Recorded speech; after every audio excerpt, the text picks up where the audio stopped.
जय श्री राम दोस्तों मैंने पहले ही जय श्री राम बोला तो इसका मतलब ये है कि जो मेरा यह एपिसोड है यह थोड़ा सा धर्म कर्म और भगवान से अध्यात्म भौतिकता इससे थोड़ा सा रिलेटिव होगा। और अगर आप इन चीज़ों में इंटरेस्टेड हैं, मतलब आप धर्म कर्म में विश्वास करते हैं, भगवान में विश्वास करते हैं, तो यह वीडियो आप लोगों के लिए बहुत ही उपयोगी होगा और बहुत ही अच्छा रहेगा। और अगर आप लोग इस चीज़ में विश्वास नहीं करते हैं तो फिर आपको यह वीडियो नहीं देखना चाहिए। दूसरा, मुझे इन ऐसी बातें करने में थोड़ा सा मज़ा आता है, इंटरेस्ट लेता हूँ, तो हो सकता है यह वीडियो थोड़ा सा बड़ा भी हो सकता है। तो दोस्तों हम लोग बात करेंगे आज कर्म की, जो हम रोज़ करते हैं। और अगर गीता की बात करोगे आप तो भगवान ने कहा है कि बिना कर्म करे हुए आदमी एक सेकंड भी नहीं रह सकता। इसका मतलब है कि आप कुछ भी करो, हमेशा कर्म करते रहते हो। ठीक है, हम कर्म के साथ साथ बात करेंगे अध्यात्म की और भौतिकता की। अब आप सोच रहे होगे कि यार ये कर्म तो ठीक है हम जो काम करते हैं, मगर ये अध्यात्म और भौतिकता क्या है। तो दोस्तों पहले हम कर्म को समझेंगे, उसके बाद में अध्यात्म और भौतिकता, क्योंकि जो हमारे कर्म होते हैं वह जाके अध्यात्म या भौतिकता से ही जुड़ते हैं। तो दोस्तों सबसे पहले कर्म क्या है। अब अगर क्योंकि यह इतना बड़ा विषय है कर्म और अध्यात्म और भौतिकता कि बड़े बड़े ऋषि मुनि और जो बड़े बड़े ज्ञानी हैं उनको भी पूरी ज़िंदगी लग जाती है इस चीज़ को समझने में और समझाने में।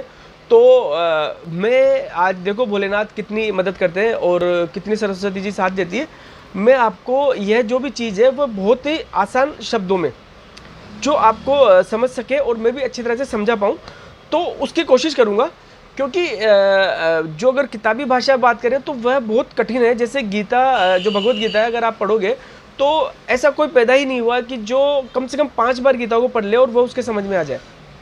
जैसे अपन क्रिकेट खेलते हैं तो बाउंसर आता है ना, वो टिप्पा खा के गेंद ऊपर से निकल चल जाती है, वैसे ही अगर आप भगवत गीता को 1 2 3 बार पढ़ोगे तो आपके वो पल्ले पढ़ ही नहीं सकती।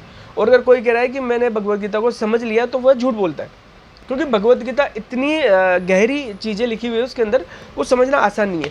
तो दोस्तों कर्म मोटा मोटा यह है कि आप जो कर्म करते हो, मतलब जो आप कार्य करते हो, अब उसके अंदर सब कुछ होता है। जैसे आप सो रहे हो, खा रहे हो, बैठ रहे हो, चल रहे हो, उठ रहे हो, ठीक है, कोई मेहनत कर रहे हो, कुछ भी कर रहे हो, वह कर्म की श्रेणी में आता है।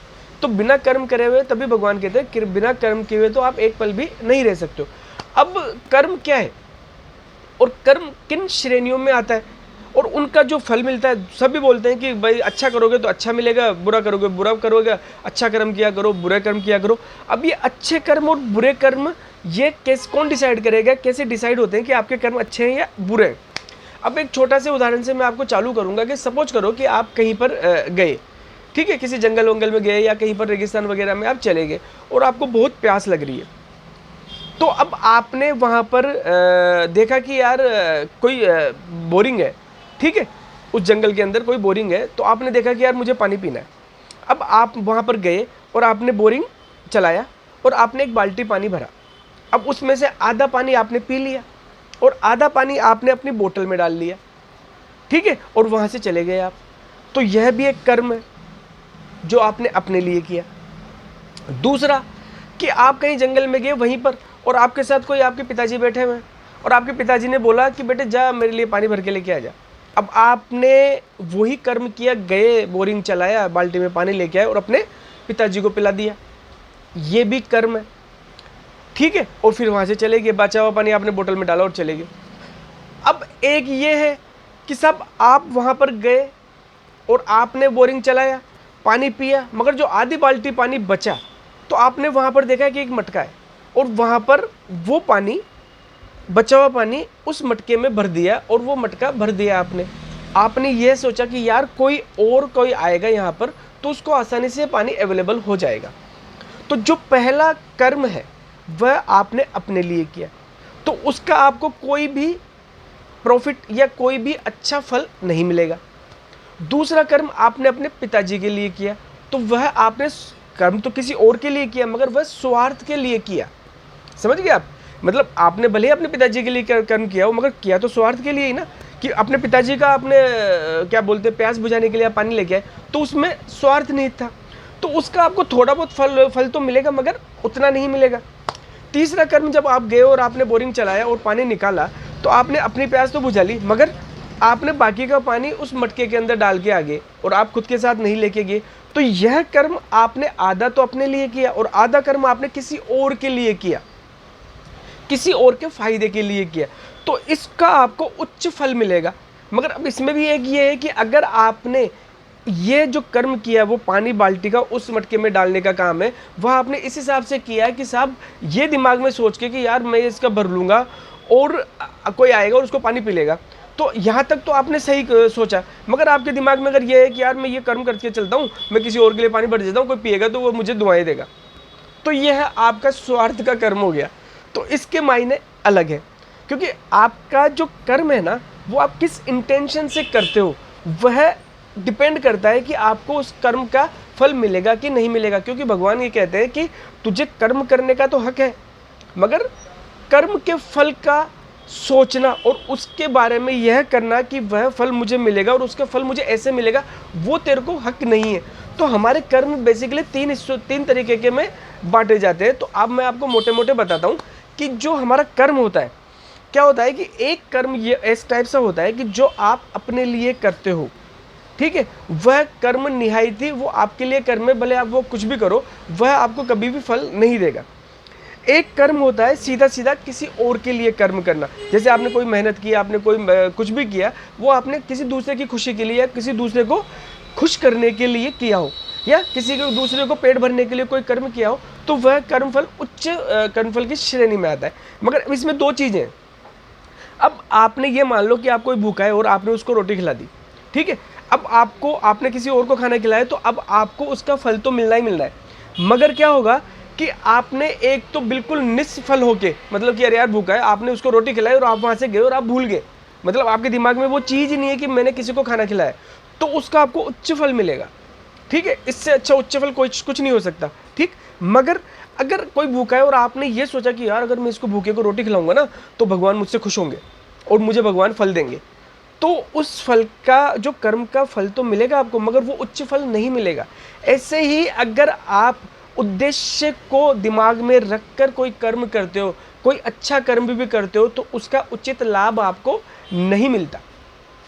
तो इसलिए भगवान कहते हैं कि कर्म कर और फल की इच्छा मत कर, मतलब अपने दिमाग में उद्देश्य लेके आप कोई कर्म मत करो। अगर आपका उद्देश्य कोई दान धर्म करना है और अगर आपका उद्देश्य यह है कि दुनिया यह देखे, तो आपको उसका उच्च फल नहीं मिलेगा। अगर आपने 100 लोगों को भी खाना खिला दिया भूखों को और आपका दिमाग में यह इंटेंशन है कि मैं 100 लोगों को खिलाऊंगा तो समाज में मेरी इज्जत बढ़ेगी, तो आपको उसका उच्च फल नहीं मिलेगा, ठीक है। आपने भले 100 लोगों को कपड़े बांट दिए, आपने किसी को खाना खिला दिया, आपने यज्ञ कर दिया बहुत बड़ा, आपने दान पुण्य कर दिए, खाना वाना खिला दिया, जो पंडित वगैरह आ गए ब्राह्मणों उनको बहुत बढ़िया आपने दक्षिणा दे दी, मगर आपके दिमाग में यह इंटेंशन है कि ये सारे काम मैं इसलिए कर रहा हूँ मेरी समाज में इज्जत बढ़े और ये लोग मुझे जाने, लोग मेरी इज्जत करें, तो उसका फल तो मिलेगा आपको, मगर उच्च फल नहीं मिलेगा जितना मिलना चाहिए था। क्योंकि आपका दिमाग, आपने जो कर्म किया है वह इस इंटेंशन से किया है कि इसका मुझे लाभ होगा, ठीक है। और अगर आपने कोई छोटा सा कर्म भी किया है, जैसे आपने चींटियों को भी दाना चुका दिया और आपके दिमाग में ये है ही नहीं कि यार मैंने चींटियों को दाना दिया है और इसका कर्मफल भगवान मुझे दे, और आप भूल गए, तो आपको उसका कर्मफल का उच्च फल मिलेगा। कहने का मतलब यह है कि आपका इंटेंशन आपके कर्म को सही और गलत, अच्छा या बुरा बनाता है। जैसे अगर हम सभ्य समाज के अंदर किसी का मर्डर कर देते हैं, ठीक है, तो आपने उसका मर्डर किया है तो सोच समझ के किया है, तो इसके लिए आपको फांसी भी हो सकती है। मगर वही मर्डर जब एक फौजी सीमा पर होता है तो वह उनको मारता है जिनको वो जानता भी नहीं, और अगर वो 10 को 50 को 100 को भी मार देता है तो उसके लिए उसको मेडल दिया जाता है। क्यों? क्योंकि मरा तो वहाँ पर भी आदमी है, यहाँ पर भी मरा है, जान तो वहाँ पर भी गई है, मगर यहाँ पर आपका इंटेंशन पर्सनली होता है, क्योंकि आपको उससे पर्सनली द्वेष था और आपको कुछ अपना काम निकालने के लिए, अपने प्रॉफिट के लिए आपने उसको मारा होता है। मगर वहाँ पर जो फौजी मारता है वह बिना इंटेंशन के, उसका कोई इंटेंशन पर्सनल नहीं है, उसका इंटेंशन देश के लिए है और वह किसी और के ऑर्डर का पालन कर रहा है, तो उसके खून का इल्ज़ाम उसको नहीं मिलता, बल्कि उसके लिए उसको अप्रिशिएट किया जाता है और उसको मेडल दिया जाता है। समझ रहे हो मेरी बात को आप? मतलब कि अगर आप कोई कर्म कर रहे हो और अगर आप उसके लिए कोई पर्सनल खुद की इच्छा नहीं करते हो, तो आपको उसका पाप नहीं लगेगा।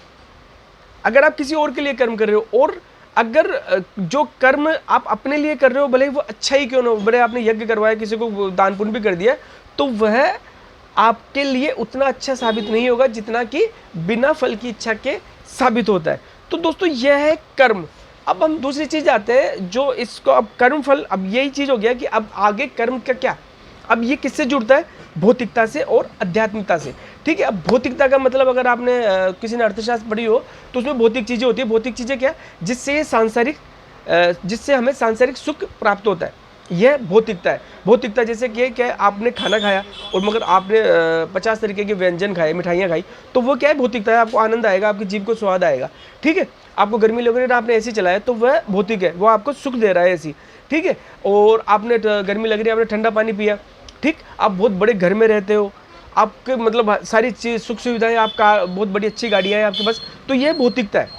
मतलब जिन चीज़ों से आप अपने शारीरिक सुख प्राप्त करते हो वह भौतिक चीज़ें मानी गई है, तो वह भौतिकता है। मतलब आपने कोई कर्म किया भौतिकता के लिए।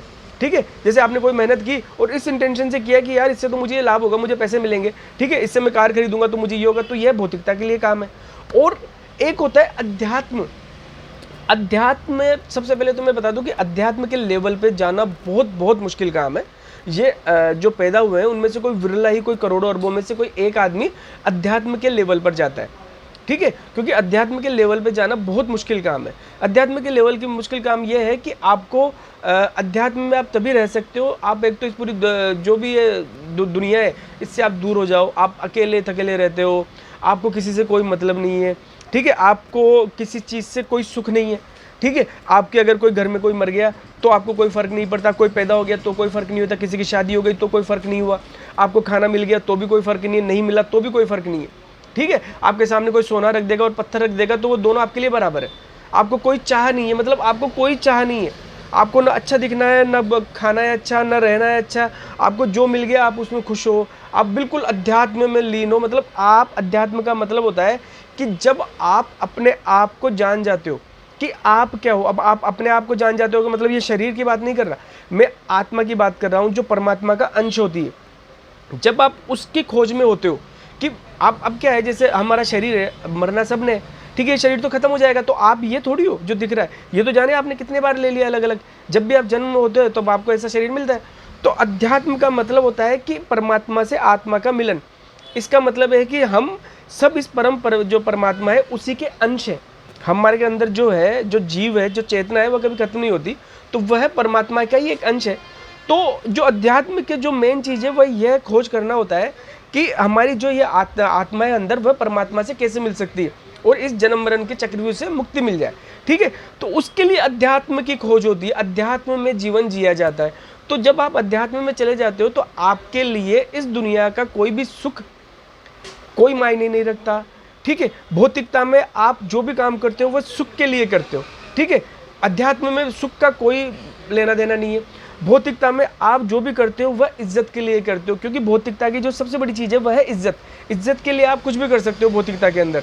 ठीक है, आप अच्छी, आपकी इज्जत हो, आपके समाज में लोग जाने, उसके लिए आप कुछ भी कर सकते हो। मगर जैसे आप अध्यात्म में कन्वर्ट हो जाते हो तो वह इज्जत आपके लिए कोई मायने ही नहीं रखती। आपको कोई गाली भी देके चला जाएगा, कोई आपकी प्रशंसा भी कर देता है, आपको कोई फर्क नहीं पड़ता, आप न्यूट्रल ही रहते हो हमेशा। ठीक है, तो जो चीज़ें अध्यात्म में सबसे ज़्यादा मायने रखती है वह भौतिकता में बिल्कुल मायने नहीं रखती, और जो भौतिकता में सबसे ज़्यादा मायने रखती है वह अध्यात्म में बिल्कुल भी मायने नहीं रखती। यह दोनों एक दूसरे के बिल्कुल विपरीत है।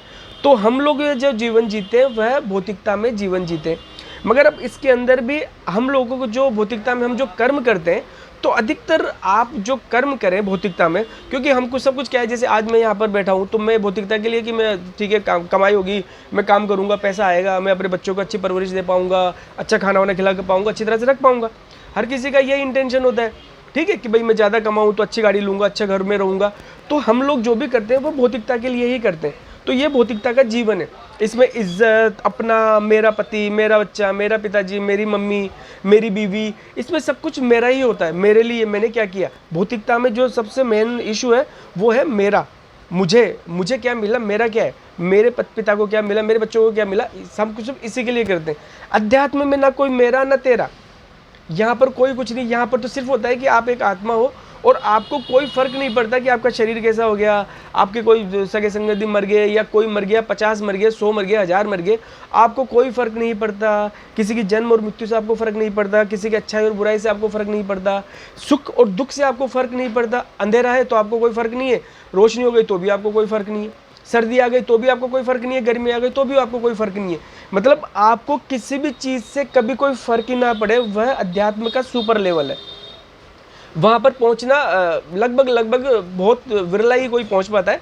तो हम लोग सब हैं जो वह भौतिकता के जीवन जीते हैं। तो अब मैं सिर्फ आपको यही कहूँगा कि आप ये सोचिए कि जो हम लोग कर्म करते हैं वह अध्यात्म और भौतिकता से कैसे जुड़ा हुआ है, क्योंकि हमारे सारे कर्म भौतिकता से जुड़े हुए होते हैं। अगर हम सही करेंगे तो हमें अच्छा लाभ मिलेगा और कुछ गलत करेंगे तो हमें गलत होगा। तो दोस्तों कैसा लगा आपको मेरा वीडियो? अगर पसंद आया तो बताना। जय श्री राम।